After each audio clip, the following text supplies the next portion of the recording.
Right. Good afternoon, and welcome to yet another extremely interesting and thought-provoking AMET webinar. Our guest today is a very, very special person, Dalia Ziada, an Egyptian scholar of Middle East geopolitics, specializing in governance, geopolitics, and regional security in the Middle East and the Eastern Mediterranean. She studied international relations at the Fletcher School of Law and Diplomacy at Tufts University, managing in international security studies. Dalia is now, among other things, the Washington coordinator for the Institute for the Study of Global Antisemitism. She's also a regular commentator on Middle Eastern affairs and has been featured in the media in places like I-24 News, Fox News, and JBS. Let's begin, Dalia, by you explaining to our audience what happened to you in Egypt on the date of October 7th, 2023. First of all, thank you so much, Sarah, for having me, and thank you for Emmett. And I appreciate being with you today, speaking to your wide base of audience. You can't imagine how many people contacted me once you announced it that I will be with you. So I'm very happy to be speaking to them from your platform.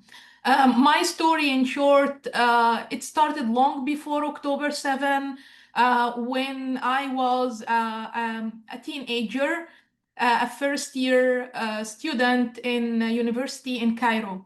At that time, it was the time of the second Intifada, but I don't want anyone to calculate my age, okay? So I was 18 years old at that time. And like all other Egyptians, I grew up thinking that Israel is the enemy, the Jewish people are so evil, they eat the Palestinian children on breakfast, and the horrible things like these that we've been educated in mosques, in schools, in the media. Although I'm speaking about Egypt, which is a country that has a peace treaty with Israel even before I was born, which is so ironic. But the hate continued. The hate stayed there until today, unfortunately. So I grew up thinking, believing that this is the truth, until in my first year in college. It was the time of the second Intifada, big time in the region, protests everywhere. Everyone is wearing a kufiya, very similar to what we're seeing around here in the US right now. And actually, I was just like all the other students. I joined the protests against Israel, and it's just the trendy thing happening on campus, honestly. Until one day, about 2 months after joining these protests, in one of the sunny, beautiful days in Cairo, like most of the days are, the organizers of the protests, whom later on I knew are the Muslim Brotherhood, they decided to make a show by burning flags. So they started by burning the Israeli flag and then the American flag, and then they burned the Egyptian flag, which for me was so shocking that it created some kind of cognitive dissonance in my head that made me question everything. And this was literally the moment I got out of the ideological box I was stuck into my whole life then, my whole 18 years of my life then. And since then, I decided to take a step back, educate myself about this group that's called the Muslim Brotherhood, what is the relationship to Islam, which is my religion. And then I educated myself about Islam, about Judaism. I'm a religious person. I love religions. So this is how I approached the issue of the Middle East, through religion. And then I fell in love with studying the geopolitics of the Middle East. And it has then become my life goal is to be a geopolitical analyst, to be an analyst on Middle East geopolitics. And in the process, I became very active in people-to-people dialogue between Israelis and Arabs and Muslims and Jews. Everything was good, my career progressed in the fields that I loved. I built a lot of connections and a lot of minor, small successes on the way in terms of improving the relationship between Israelis and Arabs within our own Middle East, that we all belong to, until October 7 happened. When October 7 happened, I was leading a think tank in Cairo, Egypt. My life was perfect. Everything was good until I just was called on to comment on October 7 and the war in Gaza. Of course, my stance from day one was clear. I am against what happened on October 7. And then in this interview, and it was in Arabic, I said that I support Israel's right to defend itself against Hamas. Hamas is a terrorist organization, and what they did on October 7 is an act of terrorism. These may sound to you like obvious facts, as an American audience or Western audience, these are obvious facts. But when you say this to an Arab audience who are celebrating October 7, who are celebrating the rape, the murder, the killing of the Jewish people on October 7, you are an outsider now, and they think that you deserve to be killed. And this is exactly what they did to me. My statements all of a sudden stirred an unexpected backlash against me, started first by radical Islamists from the Salafists in particular. They wanted to kill me. They came to my family house looking for me. And thank God I was not there. I was in my apartment in another neighborhood. And here is the worst part. When I contacted the authorities in Egypt, the country that has a peace treaty with Israel, the government that has warm relationships with Israel in the year 2023, and in this situation, I contacted the authorities to tell them my life is in danger. I need your protection. The Salafists, the extremists, they are coming to kill me just because of my statements. And to my shock, they said, we have nothing to do with you, let them kill you. And when I told the very senior officer I was speaking to, why are you saying this? Aren't you also against Hamas? Isn't Egypt also against Hamas? He said to me, it's not about Hamas, but you said you support Israel, so you deserve it. It was a nightmare, but thank God, with the help of great friends. And of course, the next morning, like the lawyers affiliated to the regime started to file claims against me of being a spy to the Israeli Mossad or committing high treason and all these crazy things that I didn't do. And then in a very short period of time, once this news started to come out that my life in danger, great friends of mine from the US and from Israel and from also one Arab country that I cannot mention, they came together and they helped me to get out of Egypt within only 5 hours before any harm happens to me, before I get killed or imprisoned for simply saying the truth. And nothing but the truth. Hamas is a terrorist organization. Israel has the right to defend itself. I didn't say anything outside the truth, But when it's hard for people to accept this truth, it's easier for them just to kill, practice violence, project hate, similar to what we have seen. I came here to the US thinking that I left the bad guys behind, but to my surprise, they were everywhere here. And since I came for 2 years now, I've taken on myself the mission to fight against them here too. Because I don't want to see the United States, the country that has given me my education, my career, and most recently a refuge when these bad guys wrecked my ship. I don't want it falling in their clothes. I don't want it falling in the same trap my home country, Egypt, fell in because of these bad actors who are hiding under Islamic labels or under, nationalist labels or so. So in short, this is my story. So, Dalia, when you go, have you gone onto college campuses or is it too dangerous? Is your name known out there in Salafist circles? It is. Unfortunately, it's known also very much around Muslim Brotherhood circles, Students for Justice in Palestine, and all these groups. sadly. But I tell you something, actually, my tour on American campuses in the past 2 years, I visited so far more than 60 campuses. In the past academic year alone, like it was more than 50 campuses.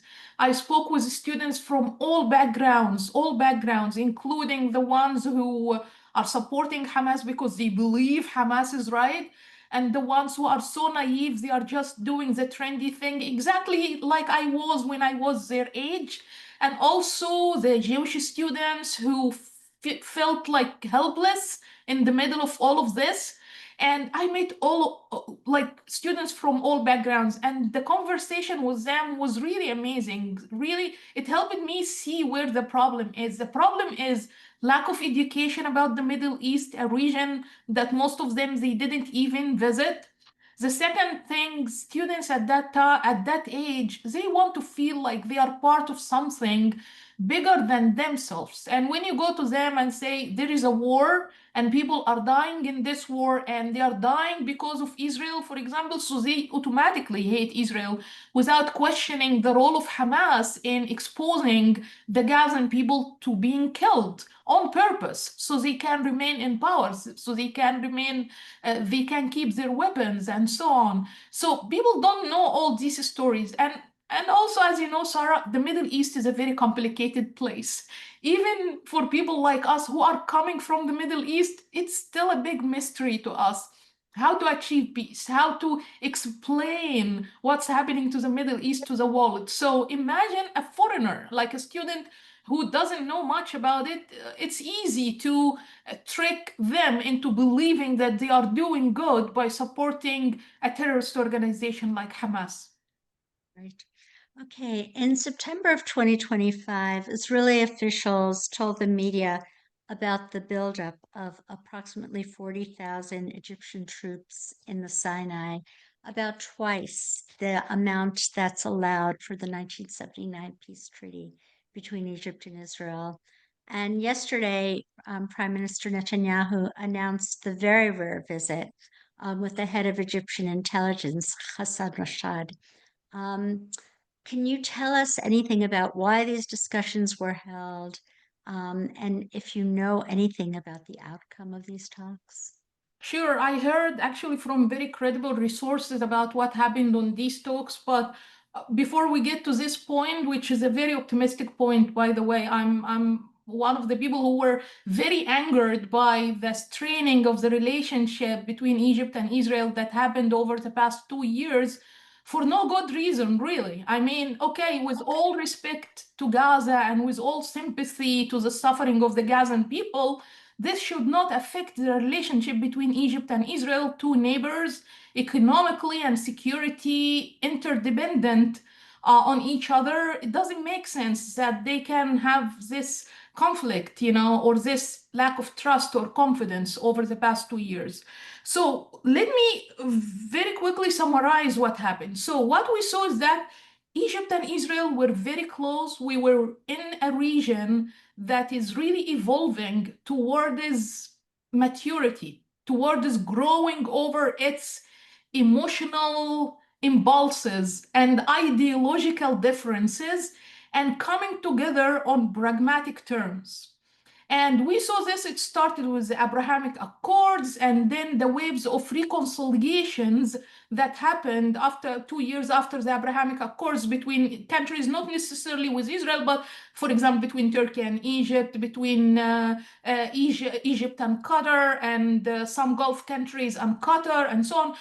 So there was a very strong sense of we want to be together. We want to build a new Middle East, a new region that does not, that breaks free from the trap, the ideological traps that we've been stuck into for so long. Pan-Arabism, Arab nationalism, political Islamism, Shia and Sunni, and so on. We need to put this aside and build a new Middle East. And this was the spirit, to the extent that actually we were talking about a historic agreement between Israel, a historic peace agreement between Israel and Saudi Arabia only 2 days before October 7 happened.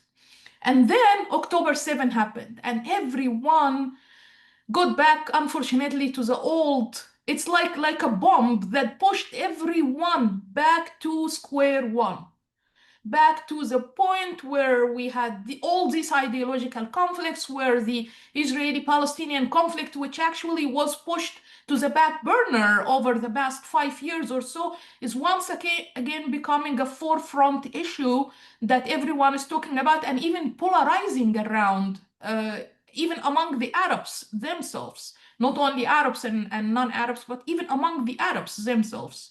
So with all of this happened, unfortunately, we started to see more and more fragmentation, or more and more straining in the relationship that Israel built with Arab countries for the past decade or 2 decades.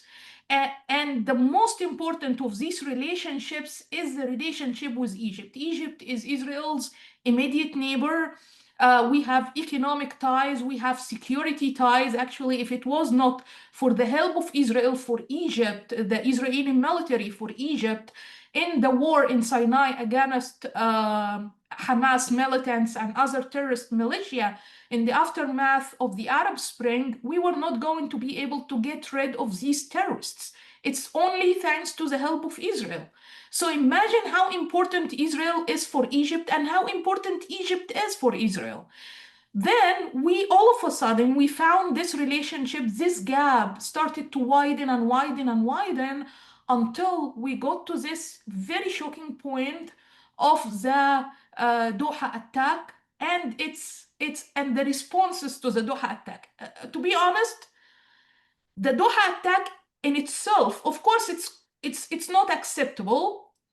But if you think about what Qatar is doing, supporting terrorism against Israel and against its Arab neighbors, not only Israel, you would understand why Israel had to do this strike. You will understand why Israel, that has been so exhausted by 2 years of war, had to do something to put an end to this by just finishing Hamas, the leaders that Qatar is protecting.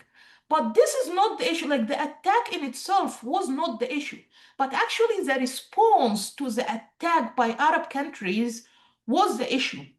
And the response was very harsh. It was the first time, for example, to hear a country like Egypt, since the signing of the peace treaty with Israel in 1979, since that time, Egypt has never called Israel an enemy in any public context whatsoever. Yes, there is anti-Semitism. Yes, there is Jew hatred and all of these among the mainstream in Egypt. But on an official level, it never happened. For the first time in the summit that was held in Doha in reaction to the Doha attack, for the first time, we heard the Egyptian president calling Israel our enemy. For the first time. And I was very angered by that, because honestly, I don't want to see Egypt going to war with Israel and using our resources, our military, and so for the sake of Gaza. I don't care for Gaza. I care for Egypt. And if my military does not care for Egypt first, not for Gaza or Doha or Qatar or whatever, then there is something wrong with this military. But it seems that, he was like President al-Sisi was perhaps doing it as a gesture for Qatar, because unfortunately over the past 2 years, Qatar bought Egypt. I'm sorry to say that, but they bribed the Egyptian government in a way that makes it very difficult for Egypt not to be on their side, which unfortunately is a game Qatar has been playing widely everywhere. And it seems that it's working for them. So this was the situation. And also we saw an unexpected reaction from Arab Gulf countries, who actually a few years ago, they were boycotting Qatar because of its practices, for the exact same practices that Israel attacked for, which is breeding terrorists, hosting terrorists, and using them as weapons against neighboring countries. These same Arab Gulf countries, they felt threatened too. And by the way, this feeling has been brewing for a while among Arab Gulf countries because of Israel's growing power. Israel is growing more and more stronger as a military power in the region. They cannot keep pace with that, and they felt threatened. But they kept it to themselves until the Doha attack happened, and at that was the moment when they said, "No, we cannot tolerate this anymore. Otherwise, we will have a new Iran in the form of Israel." So this is their logic. I disagree with that. Of course, Israel is not Iran by any means, but this is their logic, and that's why their reaction was so exaggerated. Now, thank God, things are waning down after the ceasefire, and not because the ceasefire, it's because the US finally is once again returning to the region at that level of involvement, which we have been missing for so long, since the Biden administration, and even at the time when they started in 2021, I guess, when they started to say, the US has to withdraw from the Middle East and all of this rhetoric. Now, thank God, the US is going back with putting all of its heavy weight on the region to bring things back on the right track of peace, reconciliations, and bringing us back to the moment of how we were before October 7. So hopefully it will work. Arab countries are very cooperative with the US right now on that level. So hopefully it's gonna work on the long run, and the peace will hold, or the ceasefire in Gaza will hold, and there will be a potential for peace in the Middle East. Right. So, right now, excuse the phone. Right now, we see, and we're witnessing Hamas brutalizing its opposition within Gaza. First of all, do you think that this is going to sustain itself, and for how long before I think, it looks like only Israel will have to get involved. I do not think that America's proposing that they'll have 200 troops along the perimeter, but I don't think that they really want to go in. So, how do you predict things are going to shape out there? That's a very good question, and actually, it's also important to highlight that at a time when everyone is ignoring, perhaps on purpose, or most likely on purpose, what's happening in Gaza right now as we speak. Hamas is going around Gaza, home by home, looking for people that showed opposition to them during the past 2 years and killing them. And I heard some stories from people I know inside Gaza. They told me when they get into a home and they don't find the man they are targeting, like the father, for example, and they find the mother and her children, they just kill them for punishment. So Hamas is literally killing the Gazan women and children, that there were so many protests in support of them happening in Western countries, and all of a sudden, these protesters are so silent. Nobody is standing up for these innocent people who are being killed in their homes. Also, these scenes of terrorists walking into homes and killing people inside their homes, it reminds us of exactly what ISIS has been doing in Syria and northern Iraq for years. And even what the Syrian regime is doing now. I mean, the Syrian militants, the militants affiliated to the Syrian regime, has been doing against Kurds and against Druze right now in Syria. Very similar scenes, which tells us that Hamas is no different than any other terrorist organization in the region. Actually, they are just another copy of this terrorism, except that there is a huge PR machine behind them, a huge media machine that is actually, which is Al Jazeera, Qatar's Al Jazeera TV, which is whitewashing them, making them appear as if they are freedom fighters fighting for establishing a Palestinian state. That, by the way, if you understand the ideology, they come from this jihadist ideology, radical Islamist ideology. Actually, there is nothing called nation state in this ideology at all. So claiming that Hamas are freedom fighters and they are there to build a Palestinian state is a whole lie. Is a whole lie. They will not do it. And Hamas right now, unfortunately, they have been given an opportunity to go back to Gaza and come out of their tunnels and just do what they, by the way, were doing before October 7. They were also killing the Gazans before October 7. And when the war in Gaza started, I remember one of the Abu Musa Marzouk, I guess, one of the leaders of Hamas, were on Al Jazeera TV, and the host asked him, people are saying, why don't you put the innocent civilians inside the tunnels and you, the militants, go above the ground and fight against Israel? You know what his response was? We don't care about the people. He said it. He said it so blatantly, but the world does not want to listen. Haniyeh, who was assassinated later in Iran, in a very clever operation by Israel and the Israeli intelligence, um, he said it publicly. We want more and more women and children to be killed in this war so they become the fuel for our movement. And this is very true. They want a fuel for them so they can legitimize their terrorism and further demonize Israel.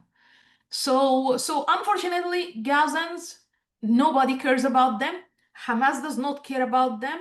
The Arab countries who are showing all types of sympathy, crying and songs and TV shows and so to them, they don't care about them. And nothing proves this more than Egypt's position on the Gazans. Egypt is the only country that holds the keys for Gaza. The only country that could open the door and let the people, the innocent people in Gaza, flee this war, even for a few weeks, for a few days, for God's sake, even for a few hours, to save lives. And it didn't want to do that. It refused to do that. And then they say, oh, we care for the people in Gaza. Nobody cares, unfortunately. Right, right. So I think it has long been a part of Israel's strategic plan to work with clansmen, tribesmen who have spoken out against Hamas. But at this point, do they have the weapons and the wherewithal to be able to take on Hamas? Oh, that's the biggest dilemma actually. Here is there a difference between Israel's vision and the US vision on what needs to happen next in Gaza. Israel understands that it should not stay in Gaza for too long. It's a drainage for its forces, for its resources. It's exhaustion, on the long run. So it doesn't make any sense. Israel should be there for a certain period of time to make sure its security is protected and then leave. And to do that, it needs to make sure that there will be actors inside Gaza who will be able to control Hamas terrorism to prevent another October 7th from happening. Its best bet right now is not on Arab neighbors, unfortunately. They are not friendly to Israel. They are more friendly to Hamas than they are to Israel, including the ones who signed peace treaties with Israel. Why? Because of the domestic pressure on them. The general public still falling for this narrative of Islamic brotherhood with with the Gazans or the Arab nationalist rhetoric. So they will, at the end of the day, they will please their own audience because their political power comes from their domestic audience, not from their relationship with Israel or even the US. So Israel cannot bet on Arab countries. Its only bet is on the clans inside Gaza that are opposing Hamas, that has been fighting against Hamas for so long. By the way, since 2006, since Hamas took over, they have been active against them and fighting against them, except if you think about it this way, like Hamas was the strongest tribe. So it took power. It's not because it was the most legitimate or anything. So Israel's best bet right now is to empower these clans especially that they don't have a problem with Israel, by the way. They don't have a problem with working with Israel. I mean, before 2006, they were already working with Israel. So Israel wants to empower them. Of course, this does not mean they are good people. Also, by the way, there are so many criminals among, it's like mafia groups. They are not, I mean, noble people, for example, because they are fighting for against Hamas. But at the end of the day, they are the devil you can work with. Think about it this way. So this is the logic of Israel. From the US perspective, no. The US and the Europeans also, unfortunately, I mean, let's say the West in general, they are trying to project the Western model of governance on a place like Gaza or a place like the Middle East, to be honest. I mean, it doesn't make any sense. The Middle East is so different than the West. The governance rules, the tribal rules, tribalism, ideology, ideological conflicts, and all of that.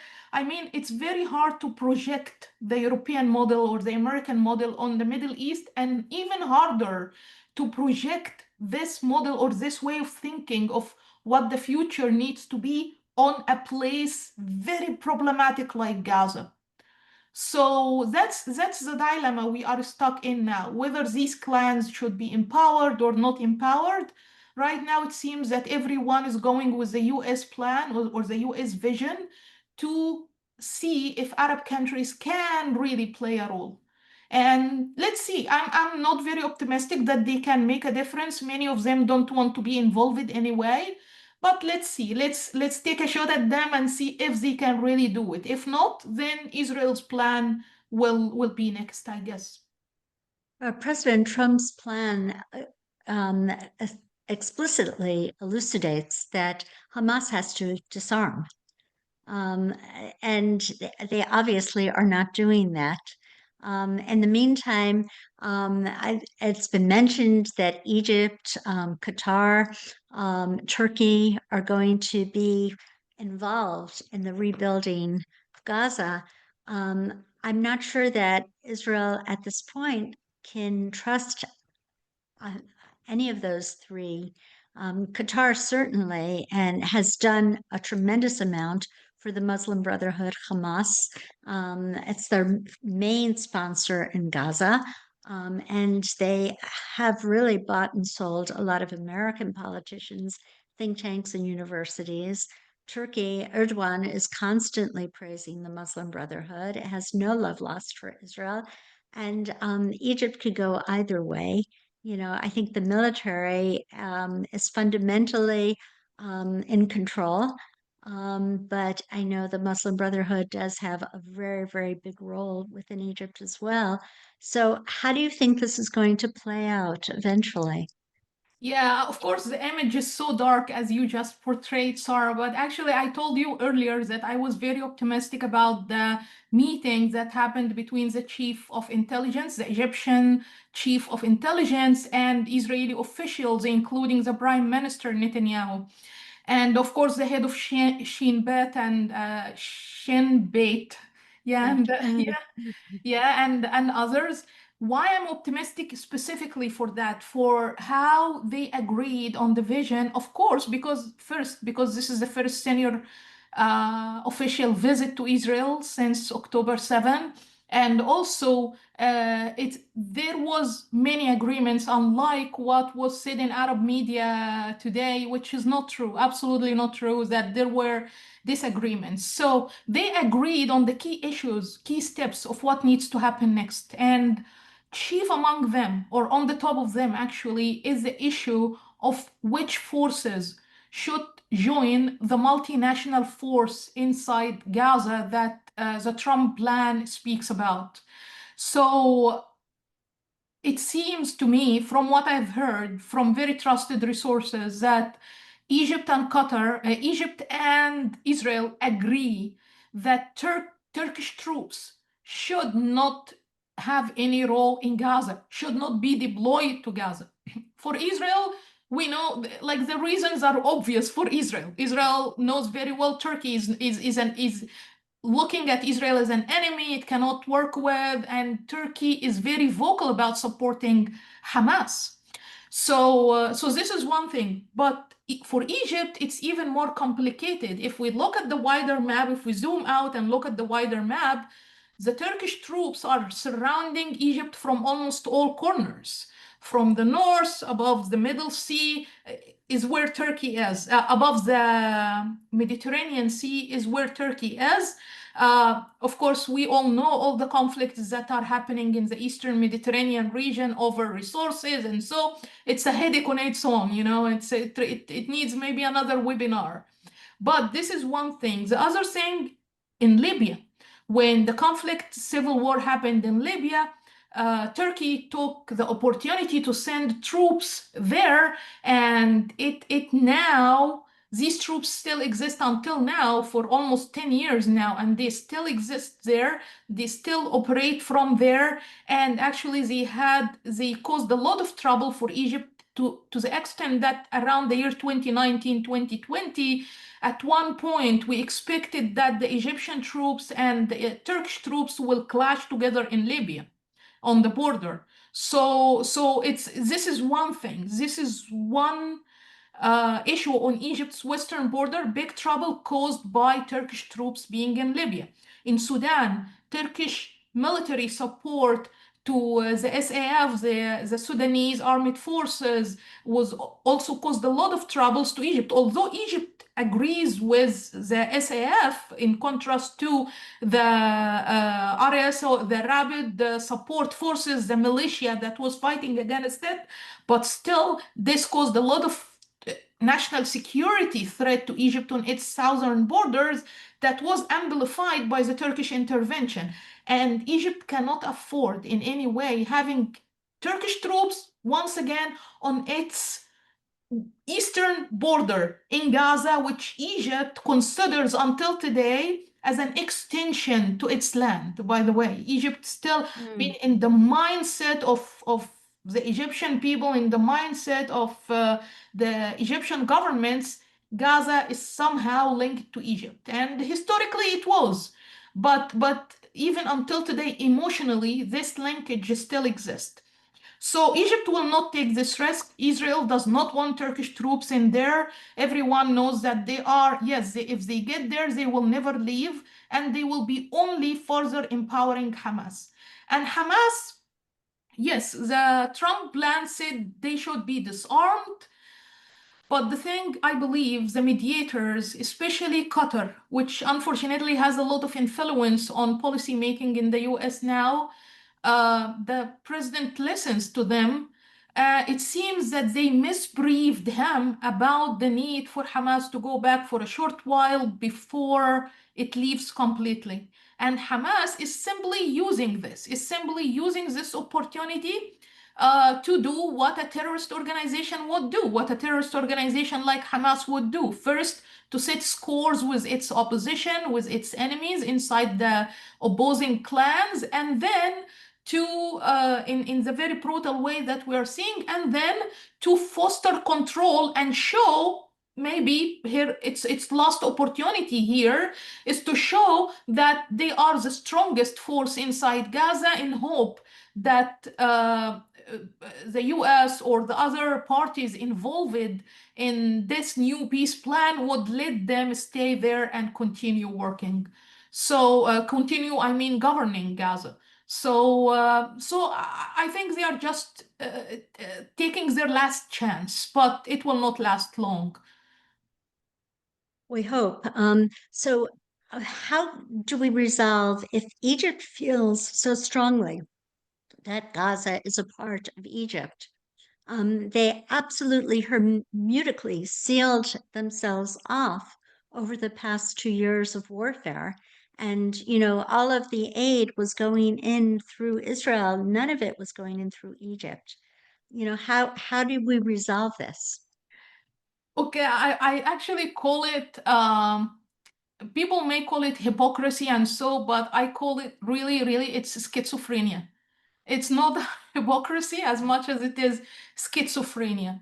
And where this schizophrenia is coming from, part of the heart of the Egyptians is with the Gazans. Oh, they are sympathizing with them. They are considering Gazans part of Egypt or an extension of Sinai. They are part of our Egyptian collective identity, if you can say. If we can say it so, I mean. So this is one thing. Oh, and a lot of sympathy to them also because they are Muslims like us, because they are Arabs like us. So there is a lot of reasons why to sympathize with them.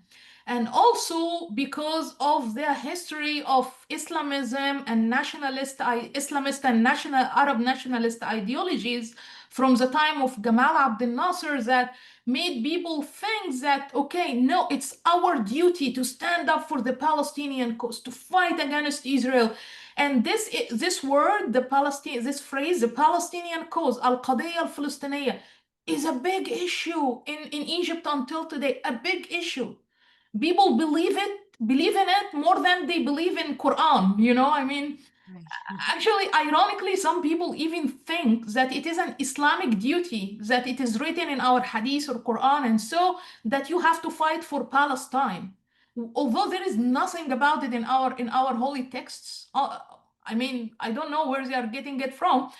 In contrast, there is a lot of talk about Israel, the right of the Israeli people to this land in our history, Egyptian history, in our Islamic history and everything. So in our Islamic texts even.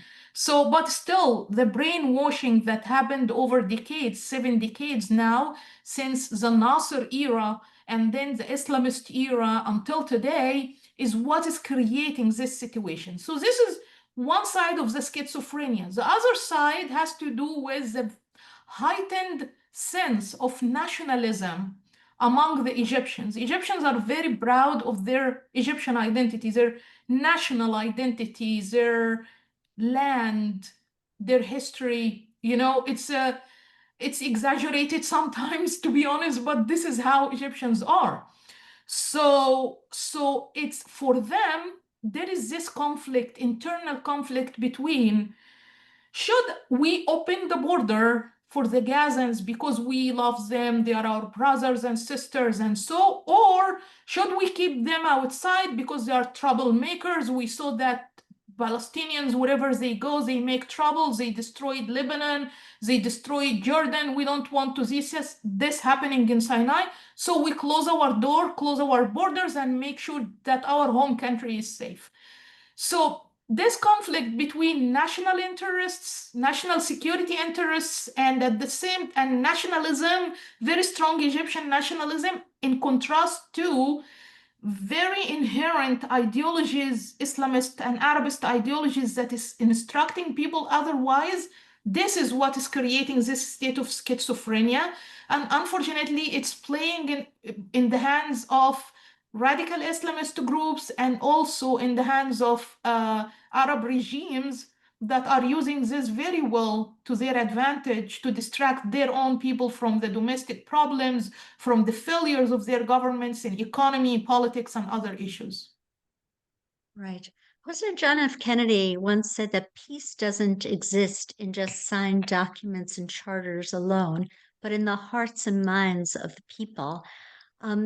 It has been since 1979 that Egypt has had an opportunity to influence the populace of Egypt towards peace with Israel, yet the opposite has occurred. And Egypt has gotten billions and billions of dollars from the US taxpayer to keep the peace with Israel. How long do you think this is going to continue? I believe the issue was that it never served the people in power in Egypt or in other Arab countries to put Israel in good light. Israel has always been the excuse why they practice repression against their own people, the Arabs, the Egyptians, and so why they are not held accountable for their failure in running economic affairs or political affairs.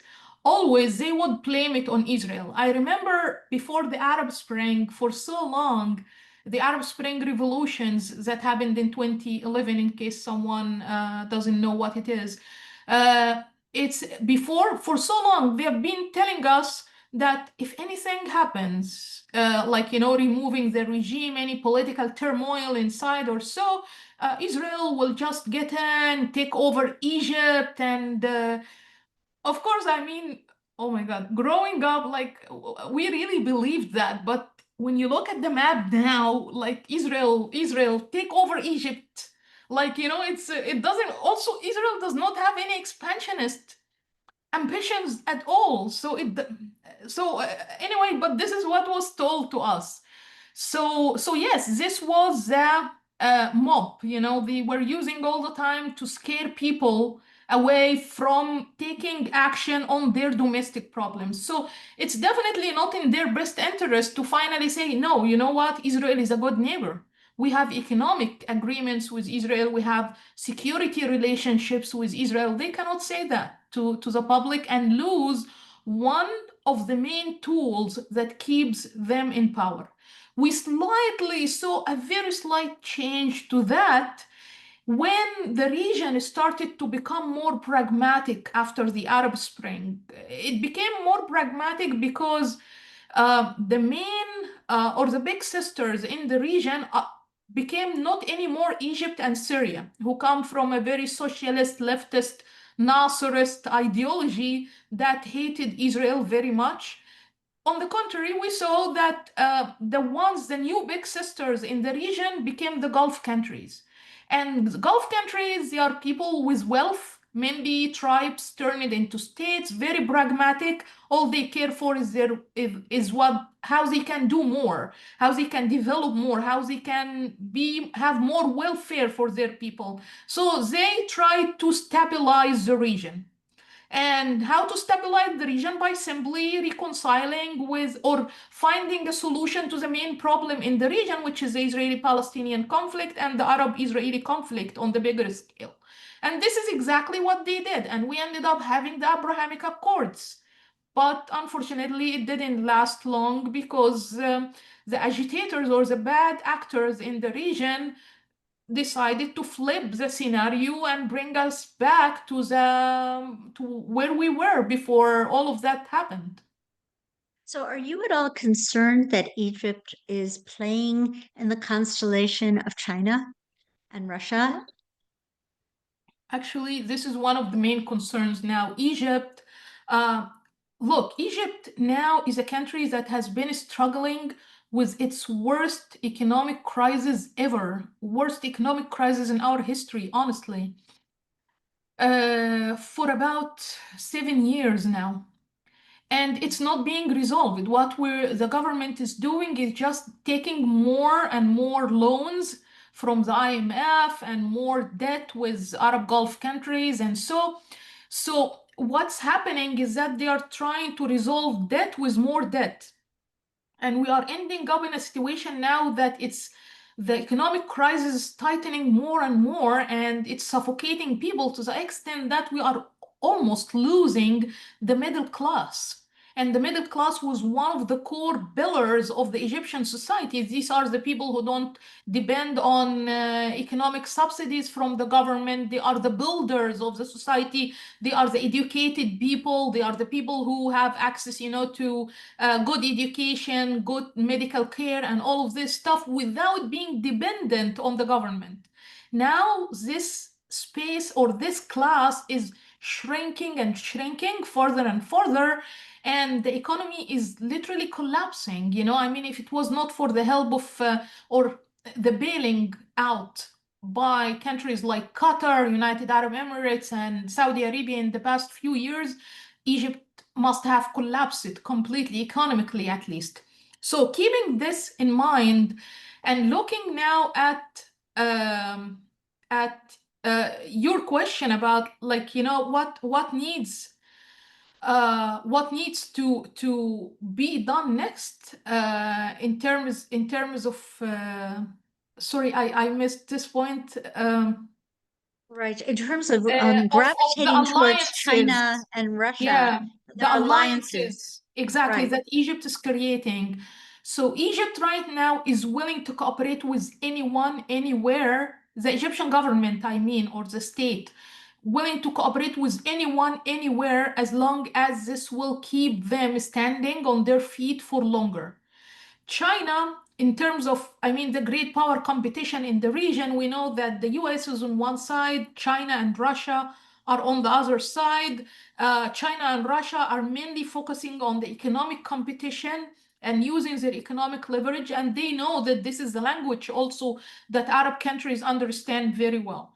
Egypt has a very economic importance because of the Suez Canal and its geographic location in the heart of the Middle East and on the intersection between Middle East, North Africa, and the Eastern Mediterranean and Europe. It's a perfect geographic location for anyone who wants to gain power in this region. So China is putting a lot of weight on Egypt. There has been a lot of cooperation happening between Egypt and China, especially in the past 3 to 4 years in the economic field. And in the past 2 years, it developed into or evolved into security cooperation as well. And actually, a few months ago in April, I guess there was a military training between Chinese forces and Egyptian forces for the first time, which means it seems that Egypt is losing its traditional alliances and now leaning towards new alliances that it does not necessarily ideologically agree with, but it finds that it is more economically profitable for its current crisis, or it can help with its current economic crisis. Right, especially with the Suez Canal and the Yemeni ships that are, so it's really hurting. So, what is your feeling in terms of your long-term prognostications of whether or not this peace in Gaza is going to hold? And what are the relationships between Egypt and Jordan right now? Oh, first of all, the relationship between Egypt and Jordan is perfect. It has never been shaken, by the way, although I know at some moments, there were talks that they disagree on certain things, but no, the relationship is at its best between Jordan and Egypt. And it has not been shaken by anything. And I think it will continue to be the case. Also, they are the two immediate neighbors of Israel. And both of them are interested, have the same domestic enemies, the Muslim Brotherhood, and they have been fighting against them. And both of them want their economy and security is so interdependent on Israel, and they want to rebuild this triangle of relationship between Jordan, Egypt, and Israel once again. So I think in this regard, no worries, about Jordan. The other part of the question about the ceasefire in Gaza, I think the ceasefire in Gaza will hold because US intervention, number one, of course, like no one wants to let the President Trump down or his administration down. Everyone wants to please President Trump. People love him in the region very much, by the way, because he speaks their language. He understands them, and he's not lecturing them about human rights issues and democracy and so. Although me personally, I don't like that, but he knows how they think and he knows how to approach them. So no one wants to let him down. Everyone listens to him and wants to follow what he says. This is number one. Number two, there is a state of fatigue inside the region from this war, and people just want it to stop, want it to end. So because of this, because they don't want to go back to the war, go back to the emotional exhaustion that has been happening for 2 years, diplomatic tensions and all of that, they will do everything they can to ensure that this ceasefire will hold for as long as possible, including, by the way, also countries that support Hamas, like Qatar and Turkey, that openly support Hamas. And Egypt also supports Hamas to some extent. It's mainly to please Qatar and Turkey, not because they really love Hamas, and also to keep leverage on Gaza, which keeps Egypt important and relevant in the news, especially for its Western allies. So this is the situation now. So the ceasefire itself will hold, but to make sure that on the long term, the peace plan that President Trump has put and wants to implement, and I'm sure he's sincere about it, Hamas has to disarm. Hamas has to get out of the picture completely, the political picture, and also the even as a security, the security picture, the political picture and security picture. Hamas should disappear from the scene, and I believe this is the top priority now. Everyone is pushing for phase 2 in the plan, but this is like jumping the gun. This is so premature.